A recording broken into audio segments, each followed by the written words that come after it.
Sir నమస్కారం sir. నమస్తే sir Nitesh Tiwari గారి డైరెక్షన్ లో తెరకెక్కిన రామాయణ సినిమా ఇవాళ మార్నింగ్ ట్రైలర్ రిలీజ్ చేశారు. సో మరి ఈ సినిమా మీద భారీ అంచనాలు ఉన్నాయి, భారీ బడ్జెట్ తో తెరకెక్కించారు. సో ఎలా అనిపించింది ఆ ట్రైలర్? మరి విజువల్ ఎఫెక్ట్స్ కావచ్చు, పాత్రలు కావచ్చు, ఎలా డిజైన్ చేశారు? ఆ ట్రైలర్ పైన మీ రివ్యూ ఏంటి సార్? వీళ్ళ టార్గెట్ వరల్డ్ ఆడియన్స్, ప్రపంచ ప్రేక్షకుల ముందుకి రామాయణాన్ని తీసుకెళ్లటం అనేది లక్ష్యం. అందుకోసం విజువల్ వండర్ గా ఉండాలి, స్టార్ వార్స్ లెవెల్లో ఉండాలి, అవతార్ స్టార్ వార్స్ ఈ లెవెల్లో వెళ్ళాలి సినిమా. అందుకని ఇప్పుడు ఈరోజు చూసా మనం హాలీవుడ్ సినిమా. జలుబు తలనొప్పి ఒళ్ళు నొప్పుల నుంచి ఉపశమనం శాస్త్రీబామ్. జలుబు తలనొప్పి ఒళ్ళు నొప్పుల నుండి ఉపశమనం శాస్త్రీబామ్ ఇప్పుడు ₹5 ప్యాక్ లో కూడా.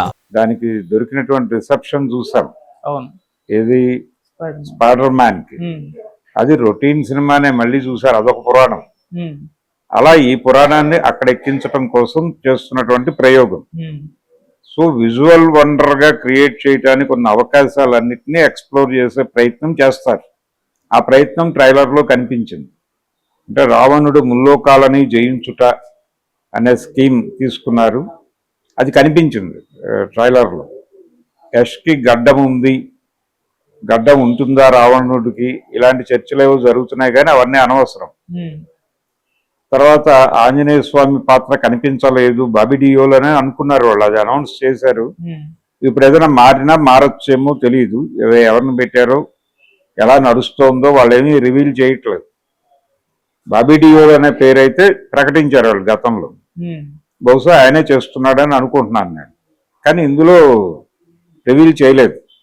ఆంజనేయ స్వామిని రివీల్ చేయకపోవడానికి రీజన్ ఏమిటి అని చర్చ జరుగుతోంది.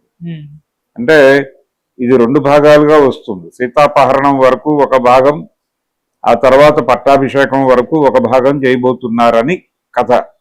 అంటే రావణుడు జన్మ వృత్తాంతంతో ఆ క్యారెక్టరు, అలాగే రాముడు జన్మ వృత్తాంతము, బాలకాండ ఆ వ్యవహారం అంతా ఒకటి, సీత జన్మ వృత్తాంతము, ఆవిడ పూర్వజన్మ, ఆవిడ అక్కడి నుంచి ఎలా ఆవిడ భూమిలోకి పెట్టెగా వచ్చింది, ఈ కథ అంతా నడుపుతూ రావణుడికి సీత పాత్రకి ఉన్నటువంటి పూర్వ సంబంధాలను చెబుతూ ప్రజెంట్లోకి తీసుకొచ్చి సీతాపహరణం వరకు నడుపుతారు. ఇది నేను అనుకుంటున్న స్కీమ్. ఇలాగే ఉంటుందని కాదు, కానీ నేను అనుకుంటున్నాను ఈ అలవరుసల్లో నడవచ్చు కథ అని. అదే జరుగుతుంది బహుశా. సో ఈ ఏరియాలో ఆంజనేయ స్వామి రాడు, మేబీ చివరిలో ఎక్కడైనా కనిపిస్తాడేమో. అంటే అపహరణ జరిగిన తర్వాత ఆంజనేయ స్వామిని కలవటంతో, ఆ ఋషిముఖ పర్వతం మీద వాళ్ళు కలవటం దగ్గర ఏదైనా కంక్లూడ్ చేస్తాడు అనుకుంటున్నా. అది జరిగినా కానీ వీళ్ళు ఇంట్రడ్యూస్ చేసి ఉండొచ్చు దీనిలో. జటాయువుగా అమితాబ్ గారు కనిపిస్తారని చెప్పారు, మరి వారి దర్శనము లేదు దీనిలో. అంటే వీళ్ళు రాముడు సీత ఎలా ఉంటారో, రావణుడు, ఈ 3 క్యారెక్టర్ల డ్రైవ్ ప్రధానంగా ఉంటుంది. కాబట్టి ఈ 3 క్యారెక్టర్లు మీ ముందు పెడుతున్నామండి, మీరు చూసి అభిప్రాయాలు ఏర్పాటు చేసుకోండి అన్నట్టుగా ఉంది అది ట్రైలర్. సీతగా ఆవిడ మార్కులు పర్వాలేదు, అంటే అద్భుతము అని చెప్పలేము ఇప్పటి వరకు. అంటే ఇండియన్ స్క్రీన్ మీద కనిపించిన సీతల్లో ది బెస్ట్ సీత అని చెప్పాలంటే జయప్రద గారే. ఆవిడ సీతా కళ్యాణంలో పలికించిన భావాలు, అలా కళ్ళతో నటించినటువంటి పద్ధతి, అది మళ్ళీ ఇంకెవరికి రాలా. బి సరోజాదేవి గారు రామాంజనేయ యుద్ధం సినిమాలో ఆవిడ సీతగా కనిపించారు. అంజలీదేవి గారు ఆ బిగ్గెస్ట్ హిట్ సినిమా లవకుశలో సీతగా కనిపించారు. ఆవిడ సీత ఏమిటి అన్నారు ఆ రోజుల్లో. అంటే ఆవిడ కొంచెం సరదా పాత్రలు చేస్తూ ఉండేది. ఉన్నట్టుండి శంకర్ రెడ్డి గారు, అంటే చరణదాసి సినిమాలో ఒక చిన్న స్టేజ్ ప్లే లాంటిది ఉంటుంది, దాంట్లో ఎన్టీఆర్ అంజలీదేవి గారు వాళ్ళిద్దరూ సీతారాములుగా కనిపిస్తారు. దాన్ని నమూనాగా తీసుకుని లవకుశ సినిమాలో వీళ్ళే సీతారాములుగా చేస్తారని ఆయన ప్రకటించేశాడు. ప్రకటించినప్పుడు ఆవిడ బాలరాజు ఆ సినిమాల్లో కొంచెం ఎంటర్టైన్మెంటు, కొంచెం వ్యాంపిష్ ధోరణులు ఉన్న తరహా పాత్రలు చేసేది అంజలీదేవి గారు. ఆవిడతో సీతవేషం వేయించటువంటి శంకర్రెడ్డికి బుర్రందా అని మాట్లాడారు ఆ రోజుల్లో. కానీ ఫైనల్ గా ఆవిడే సీతంటే అనే పరిస్థితికి తీసుకెళ్ళింది ఆ సినిమా. అంటే ఆ రోజుల్లోనే 15 వయసులు రూపాయి టికెట్ రోజుల్లోనే ₹1,00,00,000 కలెక్ట్ చేసిన సినిమా. అంటే ఏ రేంజ్ సక్సెస్ కొట్టుంటుంది ఆ సినిమా అనేది ఇప్పటికీ కథలుగా చెప్పుకుంటారు ఆ సినిమా గురించి. ఆ సినిమాలో ఆవిడ, ఆ తర్వాత మనకి నయనతార బాపు గారు ఇంట్రడ్యూస్ చేసినటువంటి ఒక సీత, అది నమూనా. అలా సాయి పల్లవికి కూడా అంజలీదేవి గారికి ఉన్నటువంటి ఒక అల్లరి పిల్ల అనేటువంటి ఇమేజ్ ఉంది. ఆ ఇమేజ్లో తను సీత పాత్ర ఎలా అంటే, నిజానికి తను మంచి నటి డెఫినెట్గా క్యారెక్టర్ని అర్థం చేసుకుని ఆ పాత్రకి ఏం కావాలో అవి ఇచ్చేటువంటి తత్వం ఉంది. నటతత్వం అంటారు దాన్ని. ఆ నటతత్వం ఉన్న నటి కాబట్టి ఆవిడ సెటిల్డ్గానే ఉంది. అయితే రణబీర్ కపూర్ అనేటువంటి నటుడు రాముడి పాత్రలో ఇమిడియట్, ఆవిడ పర్లేదు కంపారిటివ్. వాళ్ళిద్దరిలో సాయి పల్లవికి కొంచెం ఎక్కువ మార్కులు వేయవచ్చు. రాముడు గారు రణబీర్ సింగ్ ఆయన ధోరణిలో ఆయన ఉన్నాడు. రెండోది, మనకి బాలకాండలో విశ్వామిత్రుడితో ట్రావెల్ అయినప్పుడు కాలినడకనే రాముడు వెళ్ళటం చూసాం, కానీ గుర్రాల మీద రాముడు కనిపించలేదు. కానీ ఈ సినిమాలో గుర్రం మీద రాముడిని రామదర్శనం చేయించారు. అలాంటి ప్రయోగాలు ఉంటే ఉండొచ్చు. ఆయనకి గడ్డ ఉన్నట్టు, ఈయనకి గుర్రం ఉన్నట్టు, ఇలాంటివి ఏవో ఉంటే కొత్త కల్పనలు డెఫినెట్గా ఉండే అవకాశాలు ఉన్నాయి కూడా. దాన్ని కాదనలేం. కానీ కథని ఎలా నడుపుతారు, రామాయణం ఒక్కొక్కరు ఒక్కొక్క పద్ధతిలో నడిపారు. రామారావు గారు నటించిన రామాయణాలు వేరు, ఆయన డైరెక్ట్ చేసిన రామాయణాలు వేరు. ఆయన డైరెక్ట్ చేసిన రామాయణాల్లో రామాయణం ఆయన పద్ధతిలో నడుస్తుంది. ఆయన నటించిన సినిమాలు ఇప్పుడు బాపు గారి డైరెక్షన్లో ఆయన రాముడిగా వేశాడు. రామాంజనేయ యుద్ధం సినిమాలో పద్ధతిగా ఉంటాడు రాముడు, అకార్డింగ్ టు టెక్స్ట్ ఉంటాడు, అందంగా ఉంటాడు. లవకుశ, రామాంజనేయ యుద్ధం 2 సినిమాల్లోనూ రాముడు నమూనా రాముడు. నిజానికి తమిళ సంపూర్ణ రామాయణంలో కూడా రామారావు గారే రాముడు. అది తెలుగులో డబ్ అయింది, ఆయన డబ్బింగ్ చెప్పలేదు, వేరే వాళ్ళు ఎవరితోనో చెప్పించారు. సో రాముడు అంటే ఆయనే అని ప్రపంచం ఫిక్స్ అయినటువంటి జమానా. ఆయనతో కంపేర్ చేయక తప్పని పరిస్థితి. అంటే సౌత్ రామాయణము, నార్త్ రామాయణము.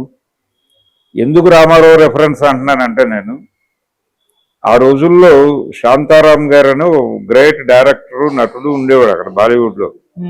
దోంకే బారాహాత్ ఈ సినిమాలన్నీ తీసాడు ఆయన. నవరంగు ఆ సినిమాలన్నీ తీసినాయి. స్త్రీ అనే సినిమా తీసేటప్పుడు దుష్యంతుడి క్యారెక్టర్, అలాంటి క్యారెక్టర్లు, అలాంటి పౌరాణిక రెఫరెన్స్ ఉన్నటువంటి క్యారెక్టరు ఎవరితో చేయిస్తే బాగుంటుంది అని అనుకున్నప్పుడు ఆయన కూడా మెడ్రాస్ వచ్చి ఎన్టీఆర్నే కలిసి ఈ సినిమాలో ఈ క్యారెక్టర్ చేయాలి మీరు అని అడిగాడు.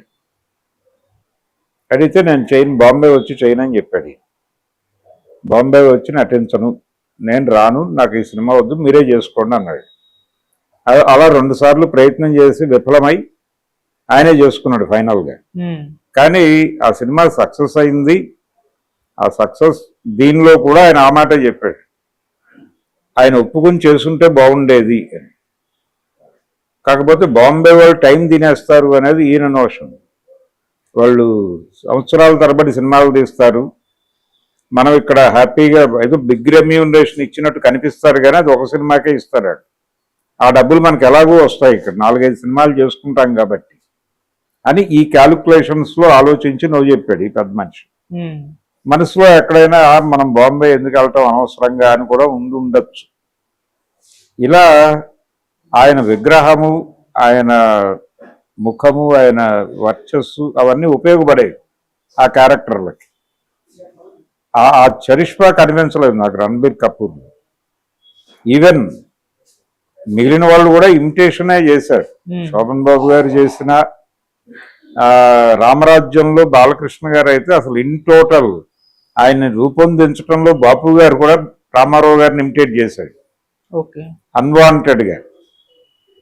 అలాంటి ఆ రెఫరెన్స్లోకి వెళ్లకుండా కూడా చేయొచ్చు, కాకపోతే ఒక డిఫరెంట్ ఇది కనిపించాలి.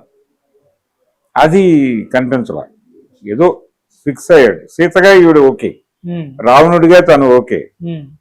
అది పర్టికులర్గా రకుల్ ప్రీత్ సింగ్ చేసినటువంటి శూర్పణఖ పాత్ర ఆవిడ ముక్కు చెవులు కోసిన తర్వాత అక్కడికి వెళ్ళి రావణ సభలో ఆయన రియాక్షను, అవి కూడా క్లాసిక్ ఎగ్జాంపుల్స్ ఉన్నాయి.